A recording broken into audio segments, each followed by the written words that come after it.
Paano kung sabihin ko sa iyo na ang unang 5 minuto pagkatapos mong magising ay maaaring magkaroon ng malaking epekto para mabuhay ka hindi lang ng mas mahaba kundi mas malakas pa kahit umabot ka sa 80 o 70 taong gulang. Parang mahirap paniwalaan, di ba? Pero manatili ka lang dito.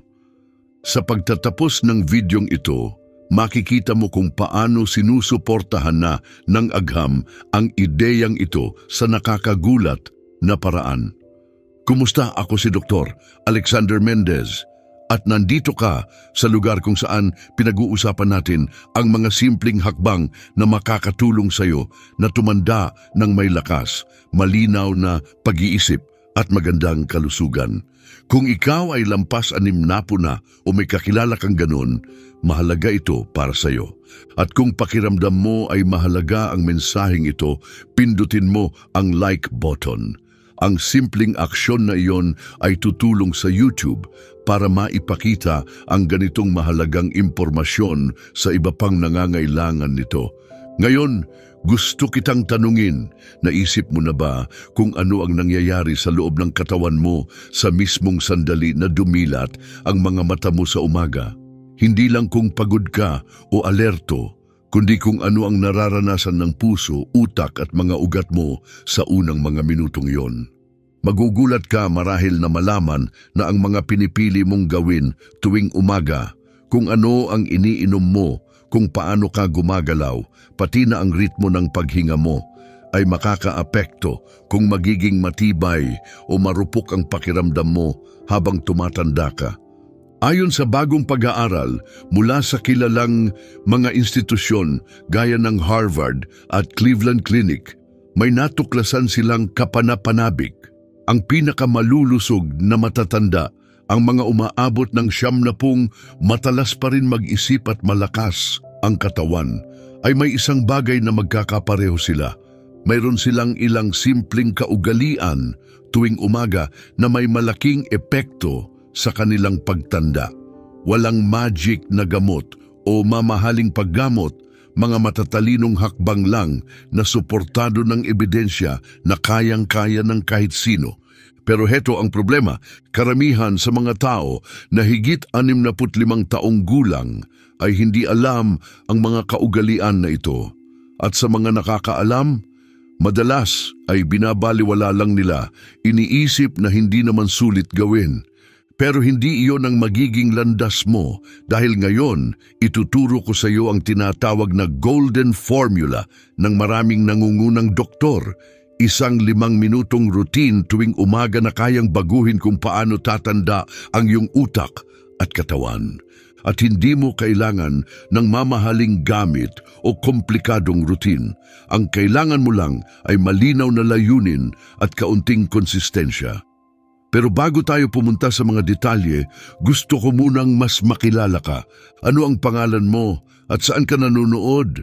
Ibahagi mo ito sa comments sa ibaba. Talagang binabasa ko ang bawat isa. Ang lumalaking komunidad na ito ay puno ng matatalino at motivated na tao. At ikalulugod kong malaman kung sino ka at saan ka nanonood. Kung nakatulong sa iyo ang video na ito para mas maging maalam o mas maengganyo kang pangalagaan ang kalusugan mo, huwag kalimutang pindutin ang subscribe button at i-on ang notifications. Sa ganitong paraan, hindi mo mamimiss ang mga susunod na tips para mas maging malakas, mas independent at ganap na may kontrol sa iyong kalusugan sa kahit anong edad. Ngayon, para ipakita kung gaano kaepektibo ang 5 minutong habit na ito, ipakikilala ko sa iyo ang kwento ni Ricardo. Si Luis ay 68 taong gulang, isang retiradong inhinyero na nakatira sa Valencia. Sanay siyang magkaroon ng maayos at disiplinadong schedule hanggang sa magretiro siya at nagbago ang lahat.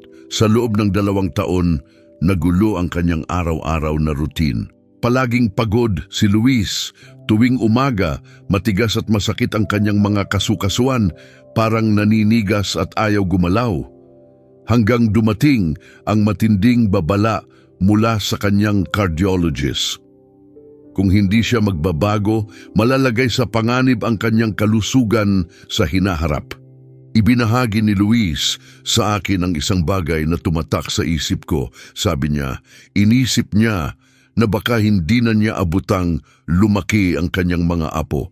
Totoo at malalim ang takot na iyon, pero may nangyaring hindi inaasahan na nagbago sa lahat. Isang araw, may isang retiradong doktor sa kanilang kapitbahayan na nagbigay sa kanya ng suhestyon. Hindi ito gamot, hindi rin ito food supplement.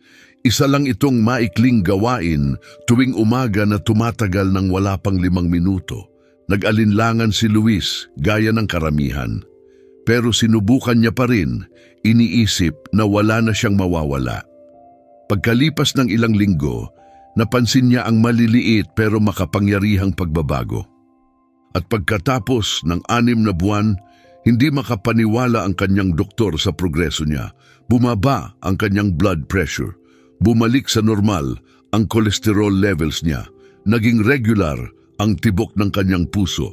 Pati ang resulta ng mga heart tests niya ay mas maganda na. Ngayon, sa edad na 70, ang mga resulta ng kanyang tests ay katulad ng sa isang malusog na lalaking nasa kalagitnaan ng 52 taon. Sabi niya sa akin, parang binigyan ako ng isa pang pagkakataon ng buhay. At lahat ng iyon ay nagsimula sa 5 simpleng gawain na ginagawa niya tuwing umaga para dahan-dahang gisingin ang kanyang katawan.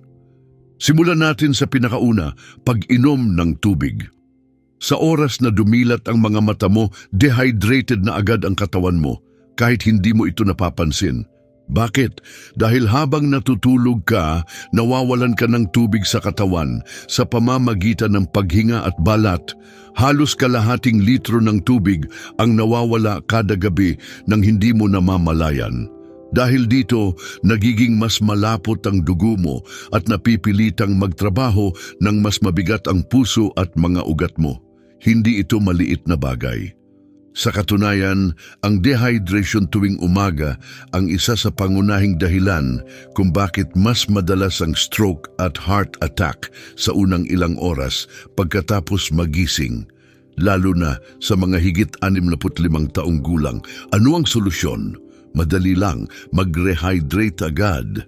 Bago uminom ng kape, tsaa o kumain ng anuman, simulan ang araw mo sa pag-inom ng mga 16 na onsa ng maligamgam na tubig na may katas ng 1 kapat ng sariwang lemon. Bakit hindi malamig? Dahil pinapaliit ng malamig na tubig ang mga ugat mo at ayaw mo niyon, lalo na kung kailangan ng katawan mo ng maluwag na daluyan para sa mas maayos na pagdaloy ng dugo at mas maraming oxygen. Ang maligamgam na tubig naman ay banayad na nagpapaluwag ng mga ugat, kaya mas magaan ang trabaho ng puso mo. At ang lemon, hindi lang ito pampalasa. Nagdadagdag ito ng potassium, vitamin C, at natural electrolytes.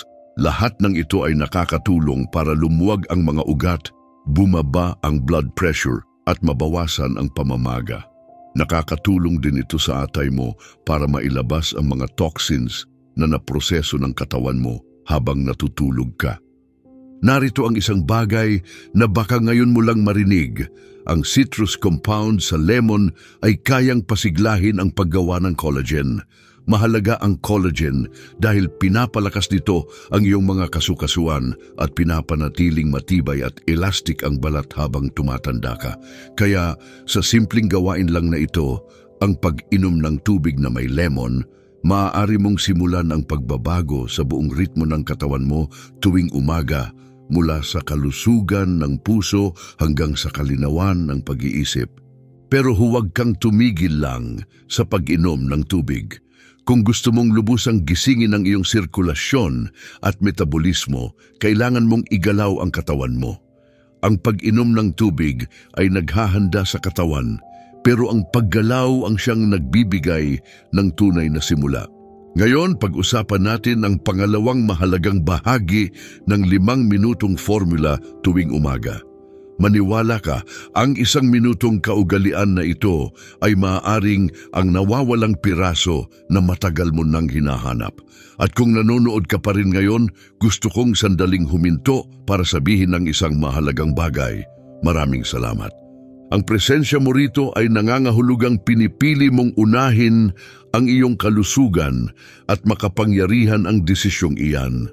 Kung kasama ka pa rin sa panunood, mag-comment ka ng 1 sa ibaba. Gusto kong malaman kung sino ang talagang committed na gumawa ng mas mahaba, mas malusog at mas masiglang buhay.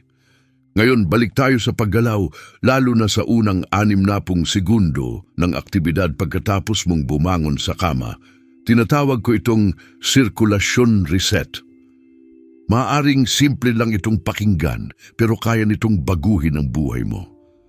Ayon sa mga cardiologist, ang pagsisimula ng pagdaloy ng dugo kaagad pagkagising ay malaki ang naitutulong para bumaba ang panganib ng stroke, madagdagan ng oxygen na pumupunta sa utak at mapasigla ang buong katawan. Bakit ito mahalaga? Kapag nakahiga ka ng matagal, naiipon ang dugo sa iyong mga binti. Dahil dito, mas kaunting dugo at mas kaunting oxygen ang nakakarating sa utak mo pagbangon mo. Kaya madalas nakakaramdam ng hilo, pagkahilo o parang lutang ang maraming matatanda sa umaga. Sa ilang kaso, maaari rin itong magpataas ng panganib ng delikadong pamumuo ng dugo. Tahimik, pero karaniwang problema ito. Ngunit, madali mo itong maiwasan. Ayon sa pananaliksik ng Johns Hopkins, kapag hindi na ibabalik ng maayos ang pagdaloy ng dugo pagkagising, magsisimula ang araw mo sa stress, mananatiling makitid ang iyong mga ugat at hindi nakakakuha ng sapat na oxygen ang utak mo para malinaw na gumana. Kaya napakahalaga ng mabilis na 60 segundong routine na ito. Ipinaliwanag ni Dr. Elena Torres, isang espesyalista sa daluyan ng dugo na nakatutok sa mga matatanda, na ang kahit 1 minuto lang ng magaan pero tamang paggalaw ay maaaring magpataas ng pagdaloy ng dugo papunta sa utak ng hanggang 40%. Oo, 40% ang mga benepisyo. Mas kaunting hilo, mas malinaw na pag-iisip, mas maayos na balanse at mas mababang panganib ng stroke o pamumuo ng dugo. At ang pinakamaganda rito, hindi mo kailangan ng kagamitan, walang komplikadong galaw at hindi mo kailangang lumabas ng kwarto. Ang kailangan mo lang ay malinaw na layunin. Heto mismo ang dapat mong gawin. Pagkabangon mo sa kama, tumayo ka nang nakabuka ka ang mga paa sa lapad ng iyong balikat. Dahan-dahang itaas ang 2 braso sa itaas ng ulo habang humihinga ka ng malalim sa ilong. Pagkatapos, ibaba mo ang mga braso ng dahan-dahan habang humihinga palabas sa bibig. Susunod, igalaw mo ang iyong mga balikat pabalik sa mabagal at magaan na paikot 5 beses at ulitin ito paabante ng 5 beses. Sa huli, gawin ang 10 heel raises. Itaas mo ang iyong mga sakong mula sa sahig, hawakan ng 1 segundo at dahan-dahang ibaba pabalik. Ang mga maliliit at may layuning galaw na ito ay parang natural na pump para sa sirkulasyon. Nakakatulong silang itulak ang dugo mula sa mga binti pabalik sa puso at utak, binibigyang sigla ang buong katawan mula sa loob. Aabutin lang ito ng halos 1 minuto, pero ang mabubuting epekto ay maaaring tumagal ng maraming oras. Mararamdaman mong mas mainit ang katawan mo, mas alerto ka at hindi ka na parang lutang o antok pa. Para bang na-switch mo ang katawan mo mula sa sleep mode papunta sa handa na. At hindi mo kailangan ng kape o gamot para doon. At may isa pang mahalagang benepisyo na hindi alam ng marami. Ang mga galaw na ito ay nagpapagana rin ng lymphatic system mo. Hindi tulad ng dugo na may puso para magpaikot, ang lymph system ay walang sariling pump. Umaasa ito sa paggalaw ng katawan para mapanatiling dumadaloy ang likido. Ang likidong ito ang nagdadala ng toxins palabas at sumusuporta sa immune system mo.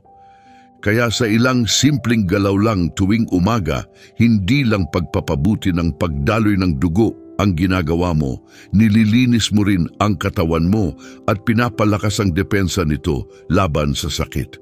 Ngayon na hydrated ka na at maayos na ang sirkulasyon mo, handa na ang katawan mong sumipsip ng nutrients ng mas epektibo. Pero dito, maraming tao ang hindi namamalayang nagkakamali. Kung hindi ka kakain ng source ng protina sa loob ng 30 minuto matapos magising, maaaring magsimulang kainin ng katawan mo ang sariling kalamnan para gawing enerhiya. Ang prosesong ito na tinatawag na catabolism ay karaniwang nangyayari sa mga matatanda. Kahit pa kumakain sila ng masustansyang pagkain sa ibang oras ng araw. Kaya ang susunod na bahagi ng rutina na ito ay tinatawag kong protein timing. Sa kasong ito, kasing halaga ng protina mismo ang tamang oras ng pagkain nito. Ayon sa pananaliksik mula sa National Institute on Aging, ang katawan natin ay madalas pumapasok sa estado ng mas mabilis na pagbagsak ng kalamnan tuwing umaga. Kung hindi mo ito pipigilan sa pamamagitan ng mabilis na pag-inom o pagkain ng mataas na kalidad na protina, magsisimulang kumuha ang katawan mo ng enerhiya mula sa muscle tissue mo.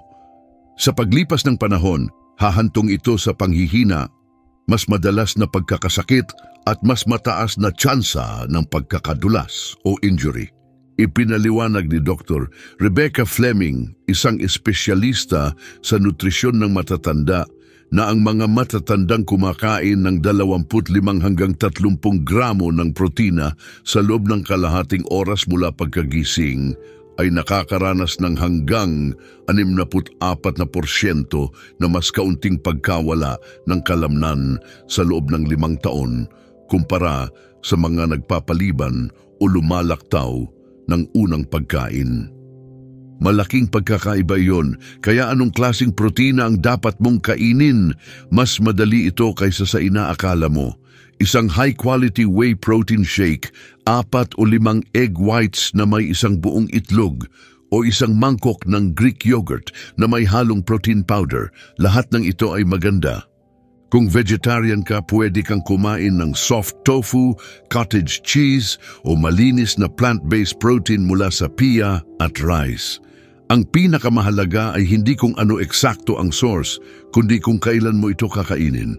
Ang susi ay maipasok ang protina sa katawan mo agad at gawin itong regular.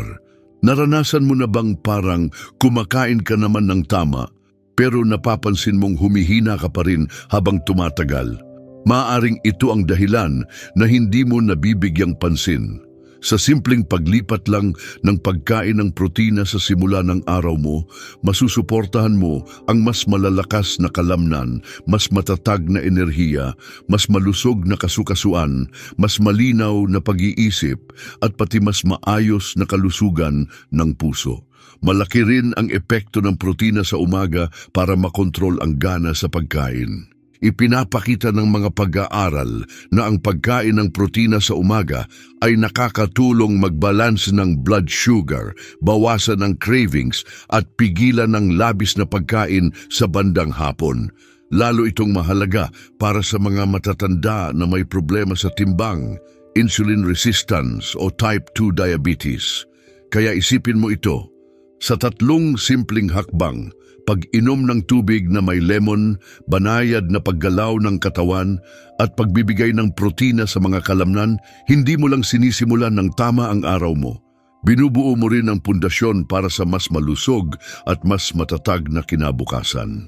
Ngayon, pag-usapan natin ang maaaring pinakamadalas makaligtaang bahagi sa lahat. Ito ay isang bagay na kadalasang hindi pinapansin ng mga tao hanggang sa nahihirapan na sila. Pero heto ang isang hindi alam ng marami, ang pangunahing dahilan kung bakit nakakaranas ng paninigas, hirap sa paggalaw at pati mga delikadong pagkadapa. Ang maraming matatanda ay hindi talaga dahil lang sa pagtanda, kundi dahil sa mga bagay na hindi nila ginagawa sa unang ilang minuto ng umaga.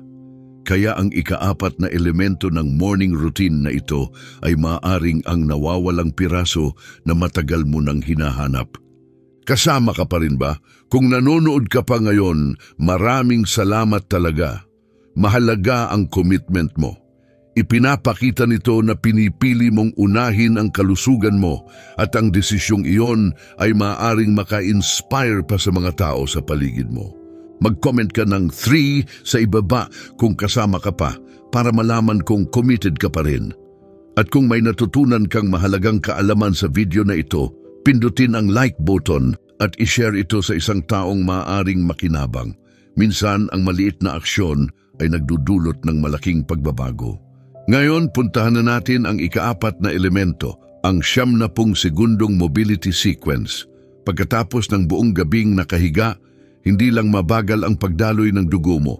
Ang mga kasukasuan, litid at kalamnan mo ay naninigas at nawawalan ng mabilis na tugon. Ang paninigas tuwing umaga, isa ito sa pinakamalaking nakatagong panganib sa iyong mahabang kalayaan. Ang mga simpleng galaw tulad ng pagyuko para itali ang sintas, paglingon sa balikat o pagbangon mula sa kama ay bigla na lang nagiging sandali ng sakit, pinsala o delikadong pagkakadapa. Taon-taon, libu-libong matatanda ang nawawalan ng kalayaan hindi dahil sa sakit kundi sa mga aksidente, problema sa kasukasuan at chronic pain, lahat sanhi ng hindi paggawa ng simpleng mobility routine sa umaga. Ayon sa mga eksperto, ipinapaliwanag ng mga orthopedic specialist sa Mayo Clinic na habang natutulog ka, ang likido sa loob ng kasukasuan, ang tinatawag na synovial fluid, ay nagiging mas malapot. Kung magsisimula kang gumalaw nang hindi mo na pinag-iinitan o pinapalambot ang likidong ito, mas magkakaroon ng friction at stress ang iyong kasukasuan. Bawat hakbang mo ay unti-unting nagdaragdag ng strain sa kasukasuan. Sa paglipas ng panahon, nagdudulot ito ng paninigas, pamamaga at kalaunan ay arthritis o permanenteng pinsala sa kasukasuan. Pero may magandang balita, madali lang itong maiwasan. Pagkatapos ng circulation reset na ginawa natin kanina, maglaan ka lang ng 90 segundo para sa isang banayad pero suportadong mobility routine. Tutulungan nito ang mga kasukasuan mong gumalaw ng maayos at i-activate ang mga pangunahing kalamnan ng katawan. Heto ang dapat gawin. Umupo ka sa gilid ng kama. Simulan sa iyong mga bukong-bukong. Dahan-dahang paikutin ang isang paa ng 10 beses pakanan tapos baliktarin at gawin ng 10 beses pakaliwa. Ulitin ito sa kabilang paa. Nakakatulong ito para dumaloy ang dugo sa mga binti at maihanda ang mga kasukasuan mo para sa maayos na paggalaw. Susunod, igalaw ng banayad ang bawat tuhod sa paikot na direksyon. Gawin ang 10 mabagal na ikot sa bawat direksyon.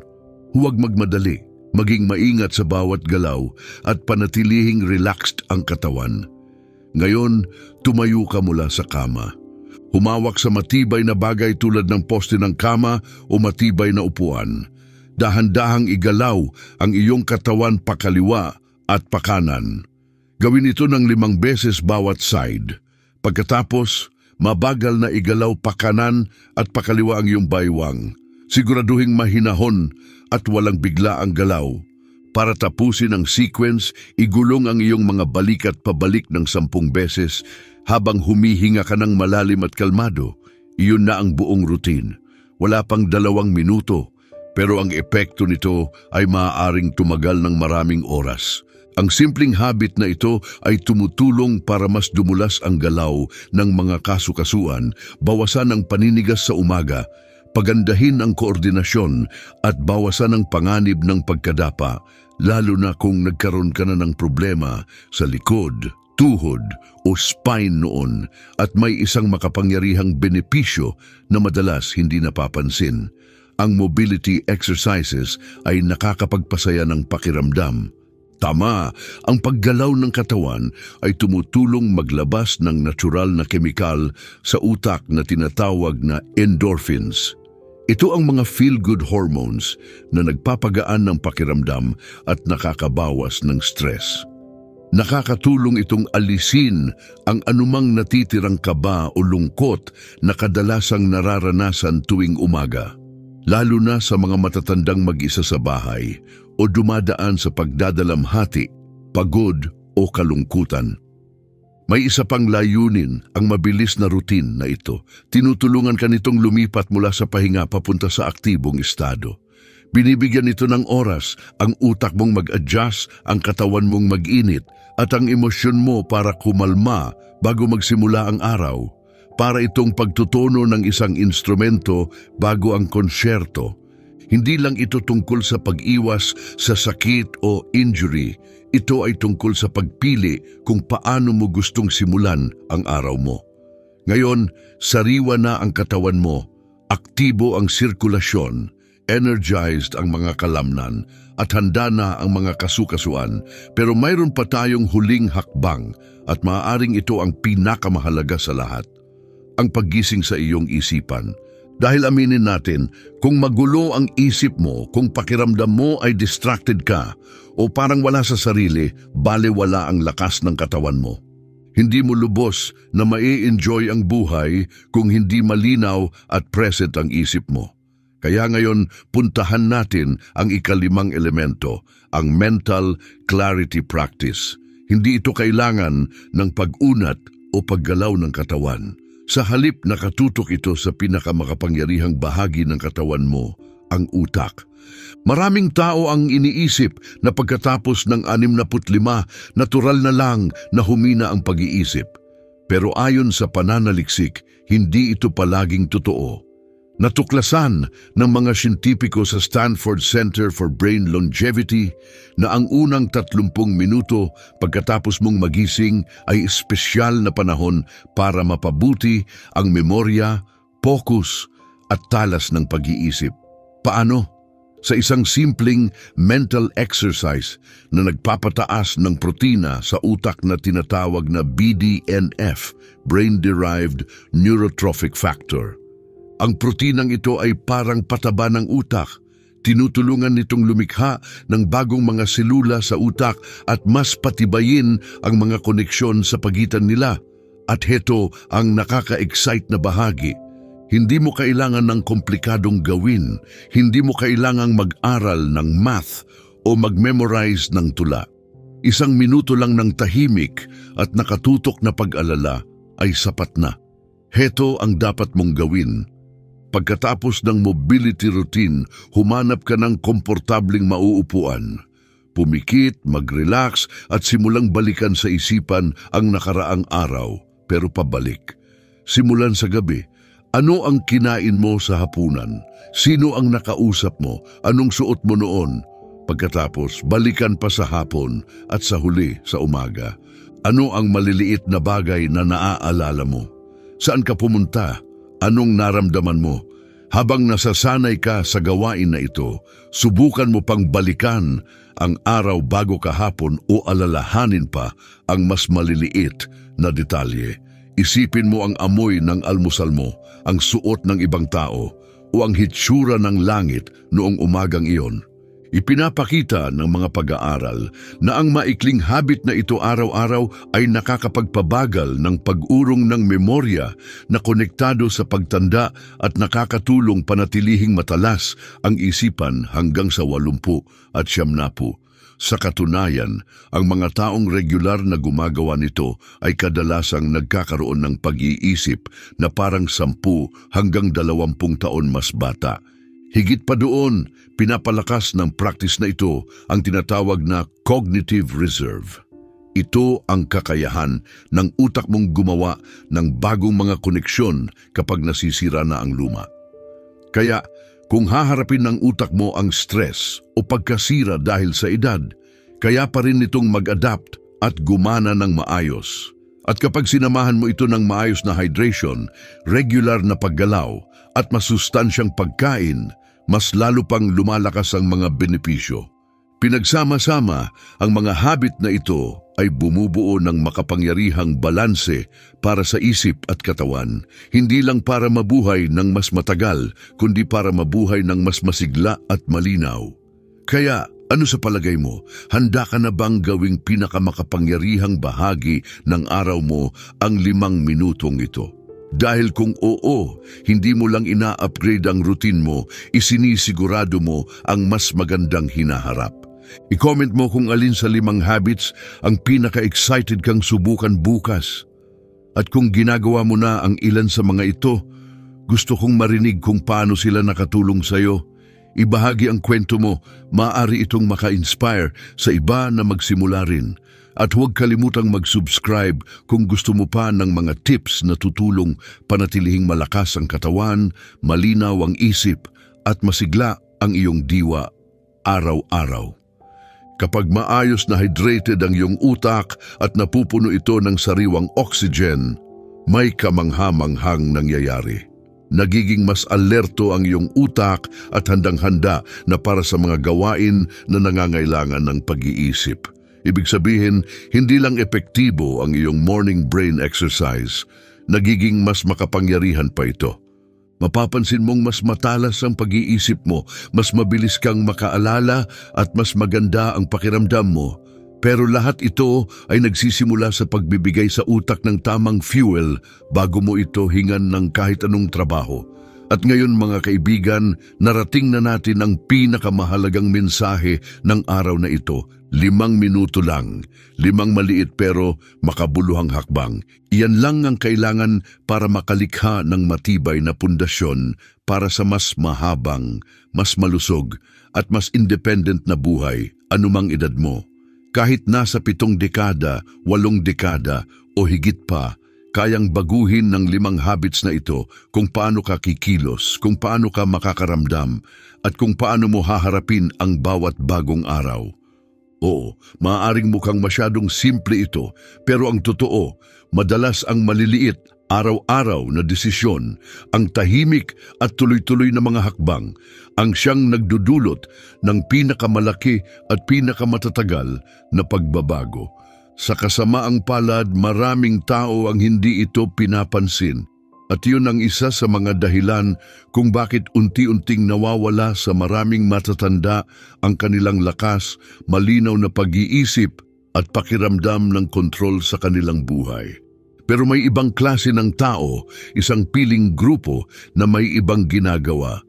Pinananatiling matalas ang kanilang isipan, malakas ang kanilang katawan, at puno ng kalayaan ang kanilang buhay hanggang sa kanilang 70. At kung tatanungin mo ako kung ano talaga ang may pinakamalaking epekto sa kung gaano katagal at kaganda ang buhay ng isang tao, hindi ko sasabihin na gamot o medical treatment. Ang sasabihin ko ay habits, mga maliliit at tuloy-tuloy na bagay na inuulit mo araw-araw. At ang iyong umaga, doon nagsisimula ang lahat. Kaya narito ang imbitasyon ko sa iyo. Pagkagising mo bukas, bago ka ma-distract ng mundo o lamunin ng schedule mo, subukan mo ang 5 simpleng hakbang na ito. Simulan mo lang. Hindi mo kailangang baguhin agad ang lahat, baguhin mo lang kung paano ka magsisimula ng araw. Kung may isa mang bahagi ng narinig mo ngayon na tumama sa puso mo, pindutin mo ang like button. Malaking bagay talaga iyon. At mag-iwan ka ng comment sa ibaba. Gusto kong malaman, alin sa 5 hakbang ang sisimulan mo bukas? Iinom ka ba ng tubig? Gagalaw ng kaunti? Kakain ng protina? Ibahagi mo ang iniisip mo. Binabasa ko ang bawat comment. At syempre, siguraduhing mag-subscribe at i-on ang notifications para hindi mo ma-miss ang mga helpful at madaling sundang tips na tutulong sa iyo para manatiling malakas, energized at may control sa iyong kalusugan. Bago tayo magtapos, gusto pa kitang tanungin ng isang bagay. Mayroon ka bang kilala, marahil magulang, lolo't lola, kapitbahay o matalik na kaibigan na lampas 65 at mahalaga sa iyo? Kung meron, pakishare mo sa kanila ang video na ito. Hindi lang payo ang binibigay mo sa kanila. Maaring ibinibigay mo rin sa kanila ang bagong simula. Isang pagkakataong maging malinaw ang isipan, maging aktibo at maramdamang buhay na buhay, hindi lang basta nabubuhay. Dahil minsan, ang pinakamakapangyarihang regalo ay hindi nakabalot sa papel. Dumarating ito sa anyo ng banayad na routine. At ang 5 minutong ito tuwing umaga, maaring ito ang pinakamahalagang bagay na maibabahagi mo sa isang taong mahalaga sa iyo.